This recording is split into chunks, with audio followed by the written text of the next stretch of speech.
11 मार्च 2012 की रात के शुरुआती घंटों में कैंप बेलैम्बी में अमेरिकी गार्ड्स ने रात की हवा में गोलियों की आवाज सुनी। अगले कुछ घंटों तक गोलियों की आवाजें रुक रुक कर आती रहीं। अगले कुछ दिनों में यह पता चला कि उस रात अफगानिस्तान के कंधार प्रांत के पांजवई जिले में 16 अफगान नागरिकों, जिनमें बच्चे भी शामिल थे, की हत्या अमेरिकी स्टाफ सार्जेंट रॉबर्ट बालिस द्वारा कर दी गई थी। हिंसा और आतंक का यह भयानक दृश्य कंधार नरसंहार के नाम से जाना जाने लगा और रॉबर्ट बालिस ने सभी आरोपों को स्वीकार कर और दोषी ठहराए जाने के बाद खुद को जल्द ही जेल में पाया। रॉबर्ट बालिस शादीशुदा थे, 2 बच्चे थे और सैन्य रिकॉर्ड अच्छा था। उन्होंने कुछ छोटे झगड़ों में हिस्सा लिया था, पर उनकी जिंदगी में कुछ भी ऐसा नहीं था जो ये दिखाए कि वो इतना भयानक अपराध कर सकते हैं। उन्हें एक साधारण इंसान के रूप में बताया गया था जो हमेशा सही काम करने की कोशिश करते थे। वो अपने युवावस्था में काफी लोकप्रिय और पसंद किए जाते थे और जो भी उन्हें जरूरत होती थी उनके लिए समय निकालने में खुश रहते थे। तो रॉबर्ट बालिस के साथ ऐसा क्या हुआ कि उन्होंने विनाश के इस रास्ते को चुन लिया? इस डॉक्यूमेंट्री में हम रॉबर्ट बालिस और कंधार नरसंहार की भयावह कहानी की जांच करते हुए इन सवालों पर रोशनी डालेंगे।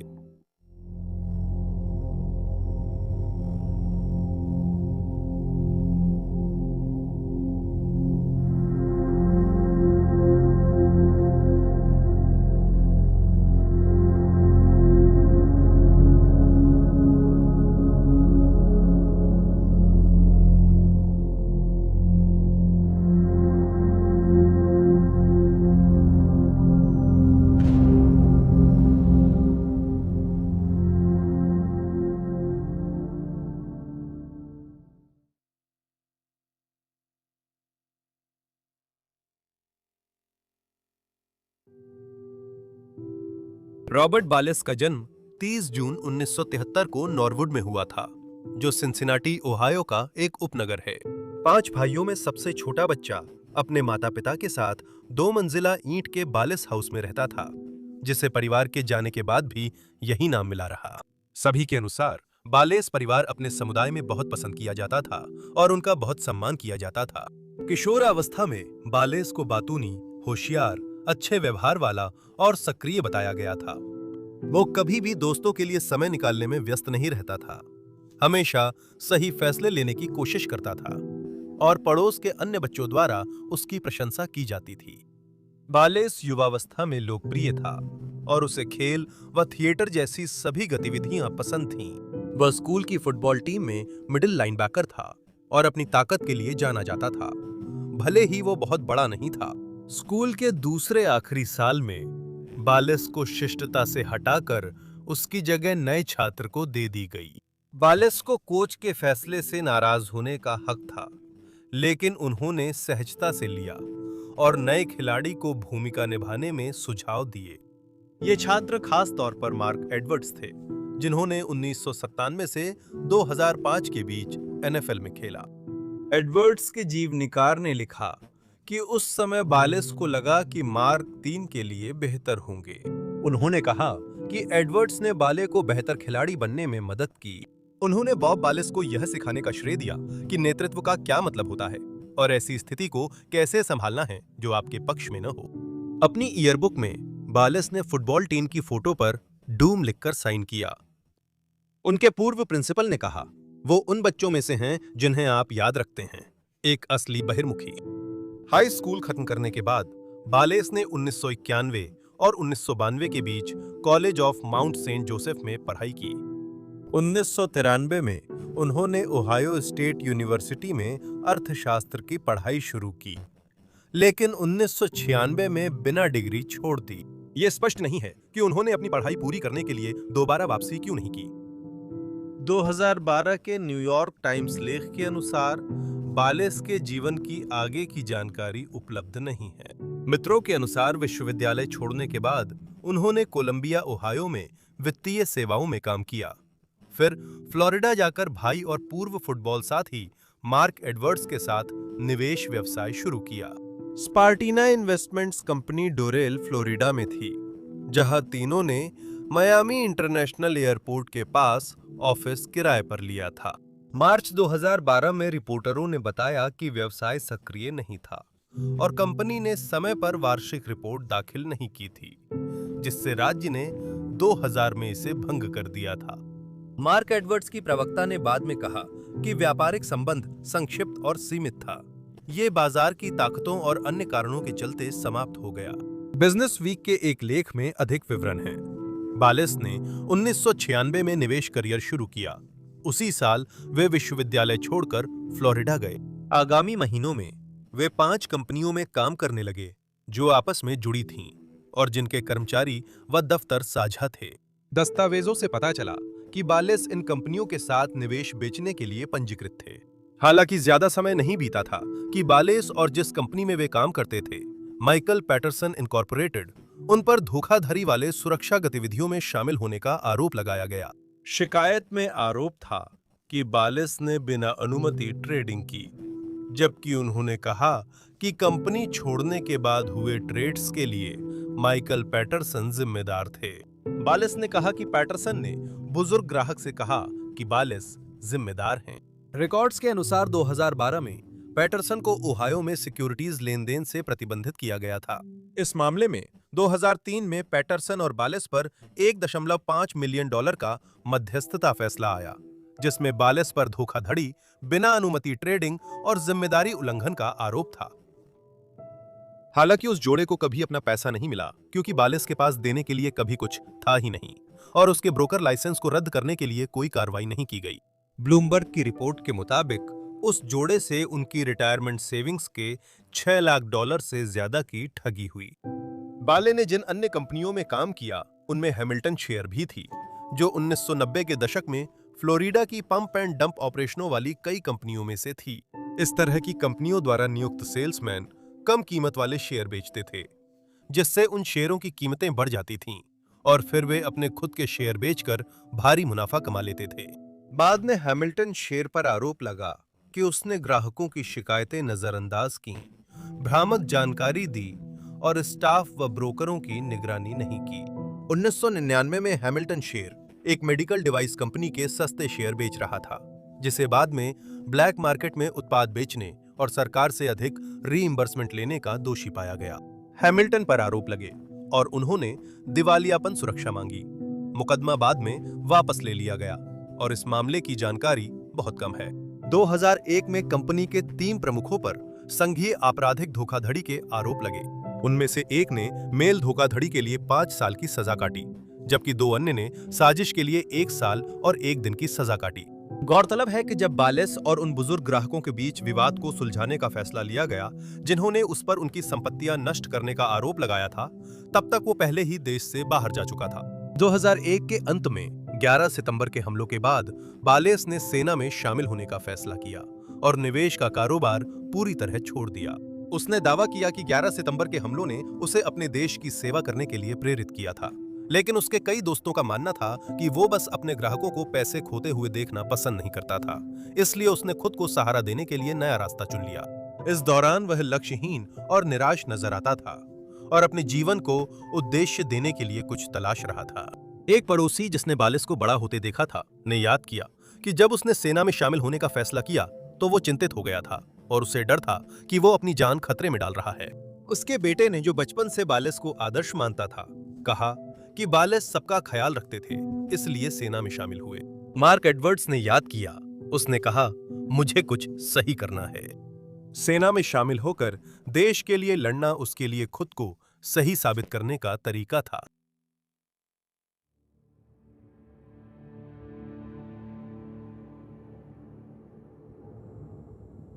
बेल्स 27 साल की उम्र में सेना में आया और जल्द ही एक मजबूत व लोकप्रिय व्यक्ति बन गया।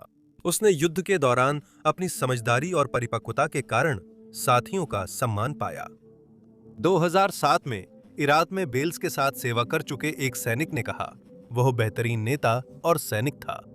बुनियादी प्रशिक्षण के बाद बेल्स फोर्ट लुइस, अब जॉइंट बेस लुइस मैककॉर्ड, टाकोमा, वॉशिंगटन के पास तैनात हुए, जहां वह तैनाती के लिए उत्साहित था।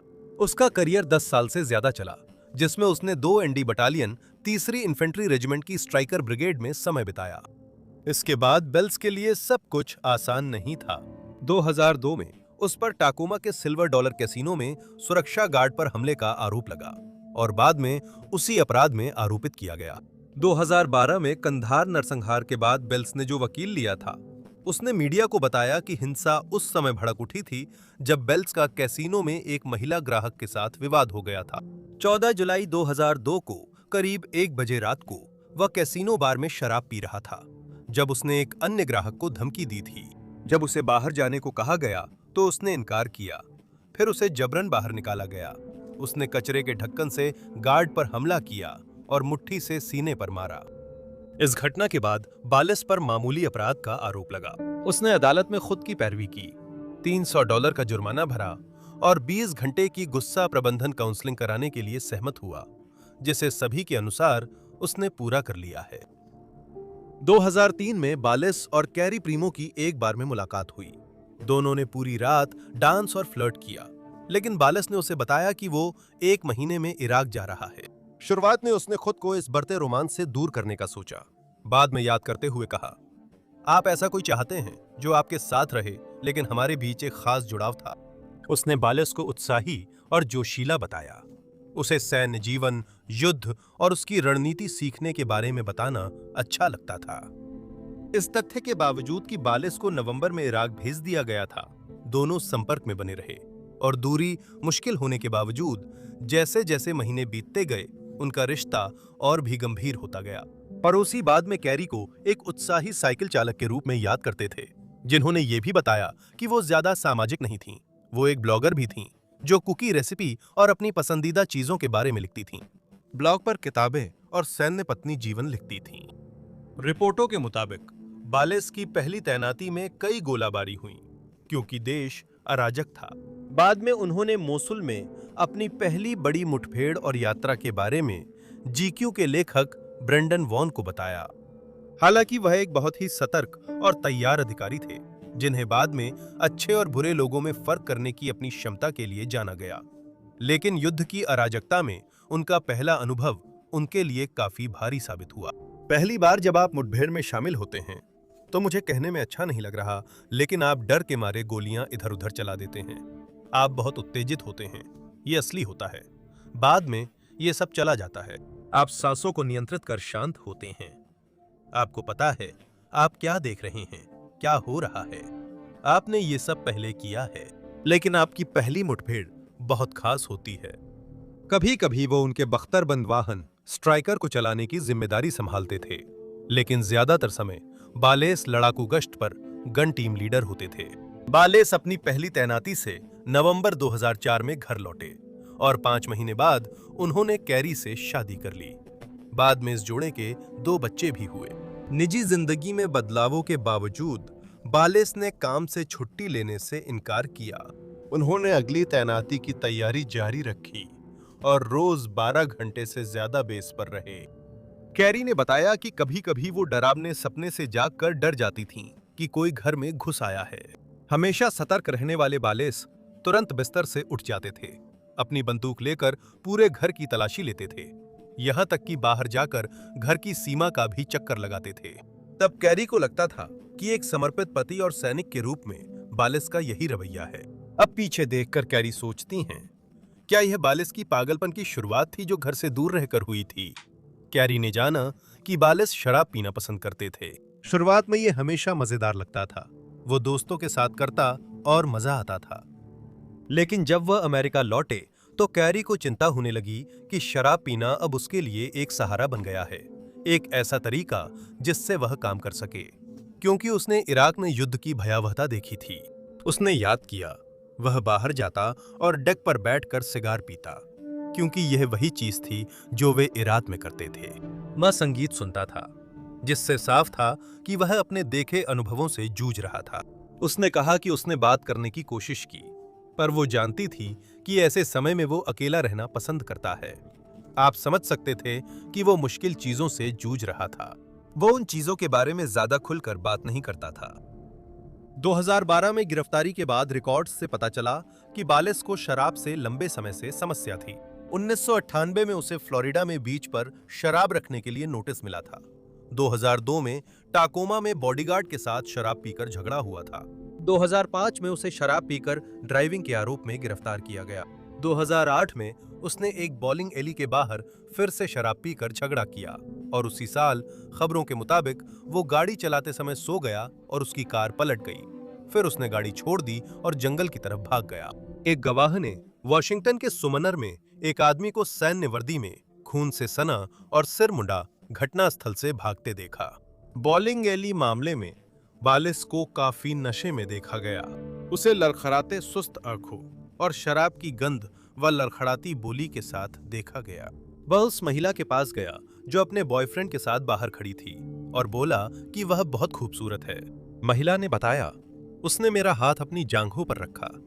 फिर मेरे बॉयफ्रेंड ने कहा, तुम्हें इससे माफी मांगनी चाहिए, ये बहुत बदतमीजी थी, तुम ऐसा नहीं कर सकते। और अगली ही पल उसने मेरे बॉयफ्रेंड को लात मारना शुरू कर दिया। उसने उसे जमीन पर गिरा दिया और उस पर हमला करने लगा। सुरक्षा गार्ड्स ने झगड़ा शांत कराया। तब बालिस के दोस्त महिला से शिकायत न करने की गुजारिश करने लगे क्योंकि इससे उसकी जिंदगी बर्बाद हो जाएगी। महिला ने रिपोर्ट दर्ज कराई, लेकिन बालिस पर आरोप नहीं लगा क्योंकि अभियोजकों ने स्पष्ट नहीं किया कि झगड़ा किसने शुरू किया। बालिस पर कार पलटने की घटना के बाद हिट एंड रन का आरोप लगा और उसे $250 जुर्माने के साथ 12 महीने की सशर्त सजा हुई। इसके बाद आरोप हटा दिया गया। बालिस की दूसरी सैन्य तैनाती जून 2006 और सितंबर 2007 के बीच हुई, जब देश इराकी सुरक्षा बलों और सोल्जर्स ऑफ हेवन के सदस्यों के बीच गृह युद्ध के बीच था, जिसमें बाद वाले को एक प्रलयकारी मुस्लिम पंथ के रूप में वर्णित किया गया है। संघर्ष के दौरान 250 पंथ के सदस्य मारे गए। साथ ही 11 से 25 इराकी सुरक्षा बलों के सदस्य और 2 अमेरिकी सैनिक भी मारे गए। इस खूनी संघर्ष पर सोचते हुए बालिस ने नॉर्थ वेस्ट गार्जियन से कहा, मैं उस दिन इस यूनिट का हिस्सा होने पर सबसे ज्यादा गर्वित था। हमने बुरे लोगों और गैर लड़ाकों में फर्क किया और बाद में उन्हीं की मदद की जो कुछ घंटे पहले हमें मारने की कोशिश कर रहे थे। बालिस यह उन बच्चों और महिलाओं का जिक्र कर रहे हैं जिनका लड़ाई के बाद इलाज हुआ। उन्होंने कहा, मुझे लगता है यही फर्क है एक अमेरिकी और एक बुरे आदमी में, जो अपने परिवार को खतरे में डालता है। कैरी ने बाद में बताया कि यह संघर्ष उन्हें घर लौटने के बाद भी परेशान करता रहा, खासकर एक पल जो उनके दिमाग में बस गया था और वे उसे भूल नहीं पाए। कैरी ने कहा, उन्होंने उस महिला को देखा जिसकी बाहों में मरा हुआ बच्चा था और उसने ठंड के कारण बच्चे को कंबल से ढक रखा था। एक घायल आदमी वहां आया और जब उसने देखा कि बच्चा मर चुका है तो उसने उस महिला से कंबल ले लिया ताकि वह खुद को गर्म रख सके। बेल्स के आघात को और बढ़ाने वाली बात यह थी कि इस दौरे के आखिरी कुछ महीनों में उन्होंने डोरा में समय बिताया, जो बगदाद का एक बदनाम इलाका है और अपनी अराजकता, अव्यवस्था और हिंसा के लिए जाना जाता है। उन्हें याद है कि एक आईईडी से वाहन उड़ा जिससे सैनिक मारा गया। यह बहुत भयानक था, बेल्स ने जीक्यू को बताया। आईईडी ने ट्रक का निचला हिस्सा फाड़ दिया था। सैनिकों के अंग दीवारों पर चिपके थे, आप समझ सकते हैं। दौरे के अंत में 34 साल के बेल्स बाहर निकलना चाहते थे। कुछ रिपोर्ट्स के अनुसार उनका पैर घायल हुआ, हालांकि कारण स्पष्ट नहीं है। फिर भी वो ड्यूटी के लिए फिट रहने को दृढ़ थे। इसके अलावा उन्हें स्टाफ सार्जेंट के पद पर पदोन्नत किया गया और स्नाइपर ट्रेनिंग के लिए चुना गया, जिससे उन्होंने थोड़ी देर और रुकने का फैसला किया। बाद में उन्होंने ये उल्लेख किया कि उन्हें इस फैसले का पछतावा हुआ। बालिस का तीसरा दौरा, जो 2009 और 2010 के बीच 10 महीनों तक चला, सभी के अनुसार शांतिपूर्ण रहा। ये कहना गलत नहीं होगा कि बालिस इस थोड़ी शांति का आनंद लेंगे, क्योंकि कुछ साल पहले ही वो सेना छोड़ना चाहते थे। उन्होंने दोस्तों से कहा कि ये तैनाती उबाऊ व बेवकूफ़ी थी और लड़ाई की कमी की शिकायत की। इसी समय बालिस और उनकी पत्नी को आर्थिक दिक्कतें शुरू हो गई थीं। दोनों ऑबन में एक ही घर में रहते थे, जो सियाटल व टाकोमा के बीच था और काली के पास था, जिसे उसने मिलने से पहले खरीदा था। 2009 तक ये दंपति मॉर्गेज की किश्तें चुकाने में असमर्थ था। वे $17,000 की किश्तें नहीं चुका पाए और बैंक के $2 लाख के कर्जदार हो गए। अक्टूबर 2009 में ट्रस्टी नीलामी तय हुई थी, लेकिन ये जोड़ा पहले ही जा चुका था। नीलामी 3 बार टली और 2010 की शुरुआत में रद्द हो गई। कारण स्पष्ट नहीं है। बेल्स की 2012 में गिरफ्तारी के समय वो घर 18 महीनों से खाली पड़ा था। पड़ोसियों ने बताया कि उस जोड़े ने संपत्ति की देखभाल नहीं की और उसे गंदा छोड़ दिया। उन्होंने 2005 में एक और संपत्ति भी खरीदी थी। 2012 में काली ने रियल एस्टेट एजेंट से कहा कि वो पैसों की जरूरत के कारण घर बेचना चाहती हैं। घर $2,29,000 में बिक्री के लिए रखा गया, जो उस कीमत से $50,000 कम था जितने में उस जोड़े ने इसे खरीदा था। बेल्स की तीसरी तैनाती के बाद उन्होंने आखिरकार अपनी कई समस्याओं के लिए मदद मांगी, जिनमें पैरानोया, नींद न आना, लगातार सिर दर्द, गुस्सैल स्वभाव और शराब के साथ अस्वस्थ संबंध शामिल थे। एक आर्मी डॉक्टर ने उन्हें हल्की ट्रॉमेटिक ब्रेन इंजरी का निदान किया, जो संभवतः वाहन के आईईडी से टकराने या हाई स्कूल में फुटबॉल खेलने के कारण हो सकती है। इसके अलावा बेल्स को पोस्ट ट्रॉमेटिक स्ट्रेस डिसऑर्डर का निदान भी किया गया। कई सैनिकों की तरह वो भी पोस्ट ट्रॉमेटिक स्ट्रेस डिसऑर्डर को लेकर लापरवाह थे, लेकिन पत्नी और डॉक्टर के कहने पर थेरेपिस्ट से मिलने को राजी हुए। बेल्स ने हालांकि कुछ ही सेशनों के बाद हार मान ली, क्योंकि वो इस बात से निराश थे कि जिन थेरेपिस्ट से वे मिले वे मानते थे कि उनकी गुस्से की भावना किसी और चीज का मुखौटा है। बाद में उन्होंने एक आर्मी जज से कहा, मुझे बस इतना महसूस हुआ कि मैं कमजोर हूं जब मैं अपनी भावनाओं के बारे में बात करता हूं। जहां से मैं आता हूं वहां मर्द ऐसे बात नहीं करते। मैंने post traumatic stress disorder doctor से कहा कि मैं ठीक हूं, तो उन्होंने मुझे आना बंद करने दिया। इन नई बीमारियों के बावजूद दिसंबर 2011 में बेल्स को एक बार फिर तैनात कर दिया गया।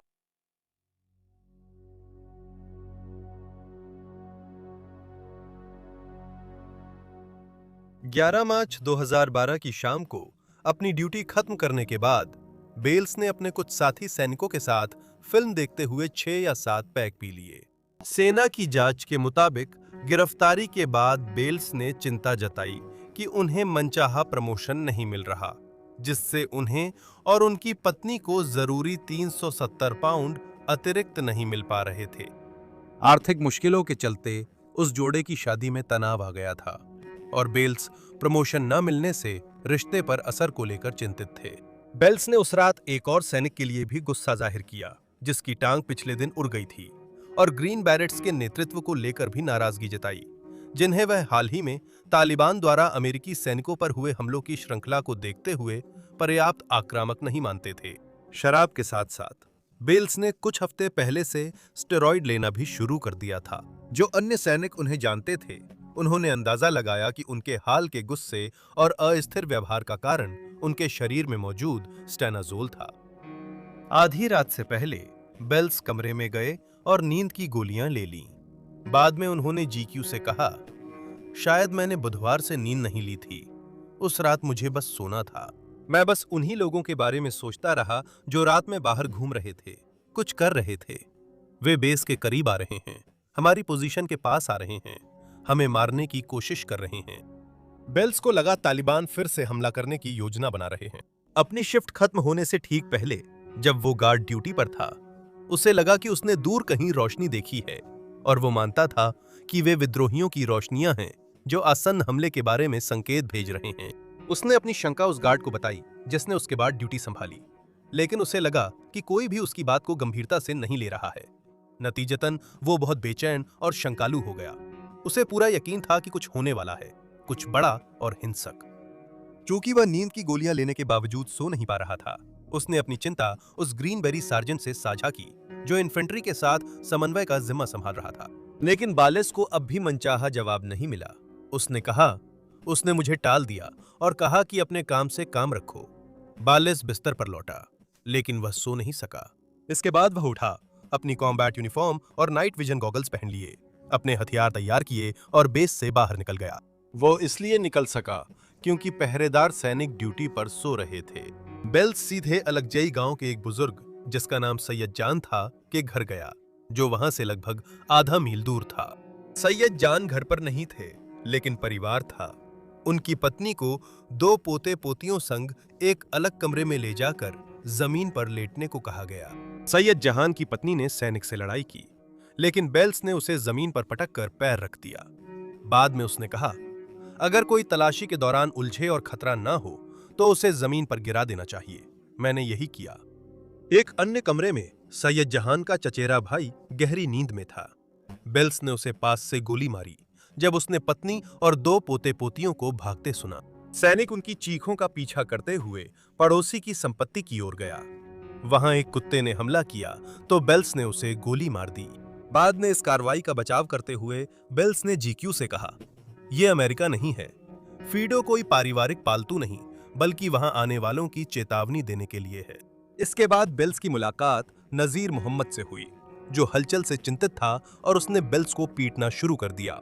जब उस आदमी का बच्चा दौड़ता हुआ बाहर आया और अपने पिता के लिए रोने लगा, तो सैनिक ने बच्चे को गोली मार दी और फिर नजीर को मार डाला। अपने जेंटलमैन्स क्वार्टरली इंटरव्यू में बेल्स ने किए गए कामों, खासकर बच्चे को गोली मारने पर पछतावा जताया। उन्होंने कहा, यह त्वरित प्रतिक्रिया थी, मुझे इससे नफरत है। मैं हर दिन हर समय इसके बारे में सोचता हूं। बेल्स ने कहा कि इसके बाद वे ऑटो पायलट मोड में काम करने लगे। महिलाओं और बच्चों का एक समूह उसकी राइफल की लाइट से बचते हुए अंधेरे में भाग गया। वह समूह एक बुजुर्ग के घर पहुंचा, जिसकी दवा ने शोर में भी उसे सुला दिया। उन्होंने उन्हें जगाया और खुद बाहर जांचने निकलते हैं, जबकि बाकी को छिपने को कहते हैं। जैसे ही वहां आदमी बेल्स के सामने आया, उसे गोली मार दी गई। अंदर बेल्स ने सैयद जान की पत्नी को मार डाला और गोलियों की बौछार से 4 बच्चे घायल हो गए।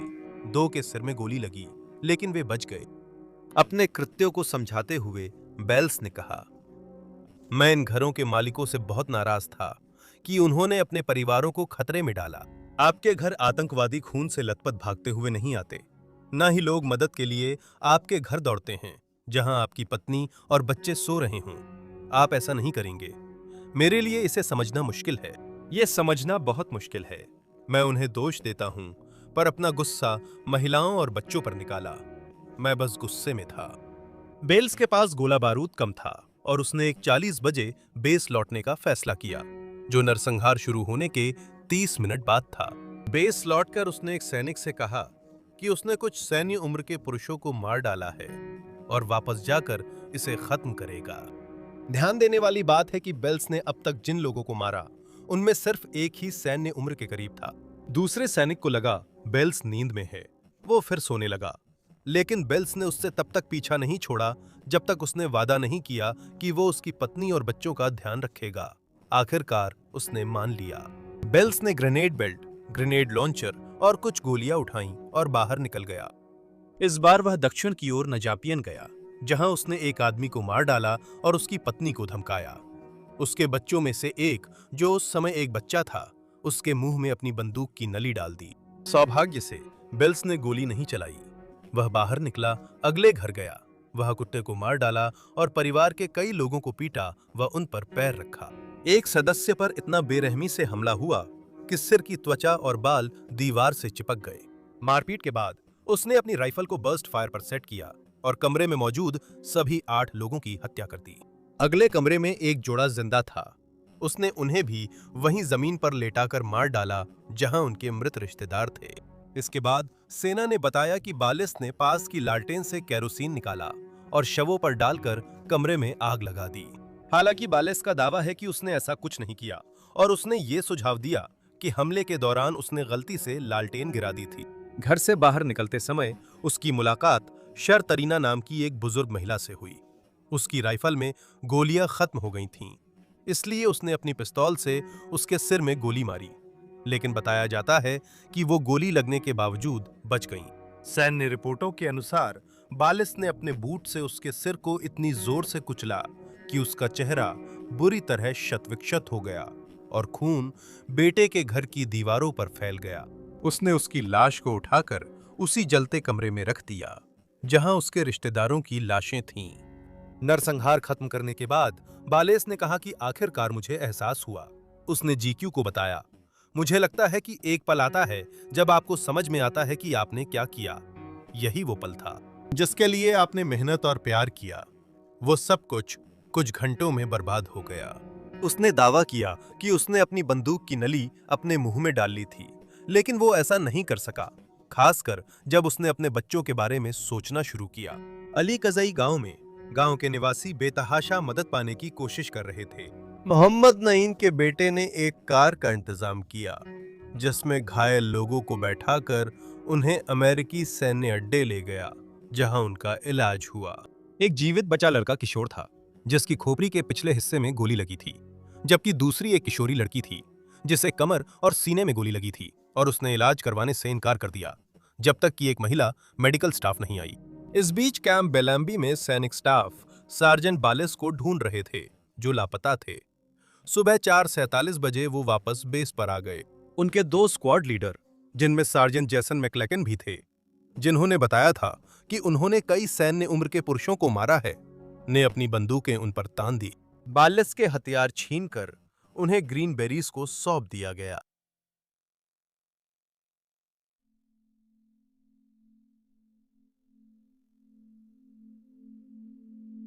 8 घंटे तक बालेस दुखी स्वीकारोक्तियों और जांच में बाधा डालने की कोशिशों के बीच झूलते रहे। जब उनसे पूछा गया कि उनके कपड़ों पर किसका खून है, तो उन्होंने जवाब देने से इनकार कर दिया, और जब उन्हें उनकी मांग पर उनका लैपटॉप लाकर दिया गया, तो उन्होंने कथित तौर पर उस डिवाइस को तोड़ दिया।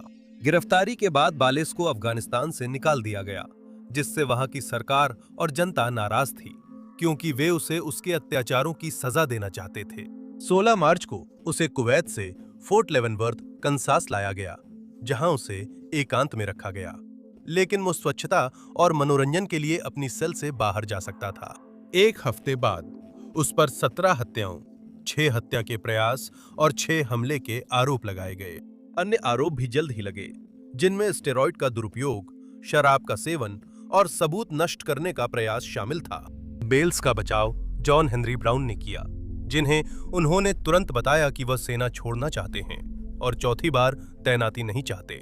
ब्राउन का मानना था, और उन्होंने यह तर्क देने की योजना बनाई थी कि बेल्स अपनी अंतिम तैनाती के दबाव में टूट गए थे, यह बताते हुए कि उनकी मानसिक स्वास्थ्य समस्याओं का इतिहास था, और जब उन्होंने अपने अपराध किए तब वे सही मानसिक स्थिति में नहीं थे।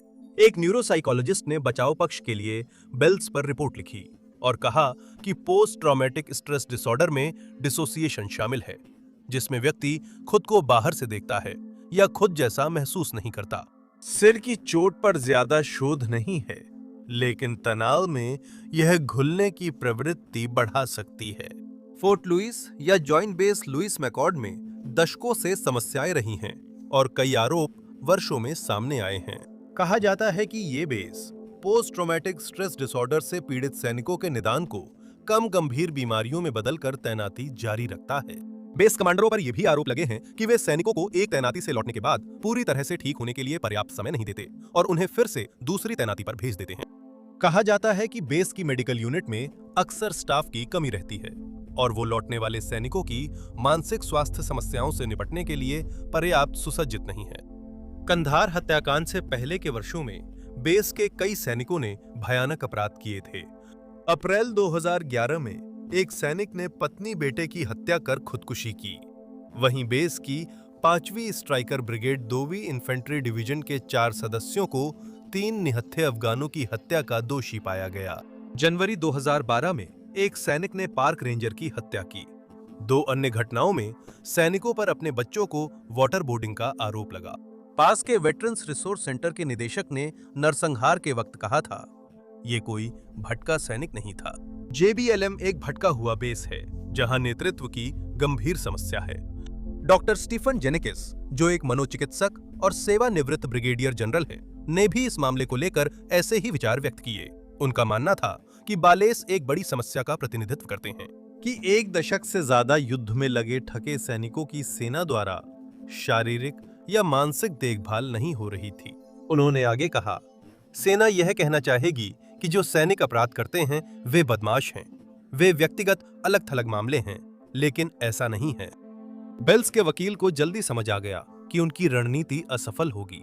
उनके मुवक्किल की किस्मत सैन्य न्याय प्रणाली के हवाले थी और उन्हें शक था कि 6 जूरी सदस्य मानसिक स्वास्थ्य वाली दलील या 11 मार्च 2012 की घटना की सेना की जिम्मेदारी को स्वीकारेंगे। उन्होंने बेल्स से कहा कि उसे मौत की सजा हटाने के बदले दोषी कबूल कर लेना चाहिए। महीनों की बातचीत के बाद आखिरकार ये तय हो गया। जून 2013 में बेल्स ने 16 हत्या के मामलों, 6 हत्या के प्रयास और 7 खतरनाक हथियार से हमले के मामलों में दोषी कबूल किया और इसके बाद उसे बिना पैरोल के उम्र कैद की सजा सुनाई गई। उसे सबसे निचले पद पर घटाकर बेइज्जती के साथ सेना से निकालकर उसकी सारी तनख्वाह और भत्ते जब्त कर लिए गए। बेल्स ने 2020 में राष्ट्रपति डोनाल्ड ट्रंप से माफी मांगी थी, पर नहीं मिली। वह फिलहाल कंसास के फोर्ट लेवनवर्थ स्थित अमेरिकी अनुशासनात्मक बैरकों में कैद है। –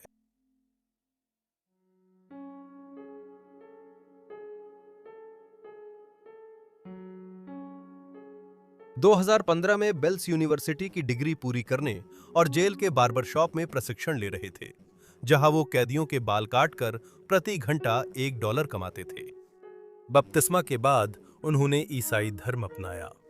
गिरफ्तारी के बाद उनकी पत्नी बच्चों को मीडिया से बचाने के लिए आर्मी बेस भेजा गया।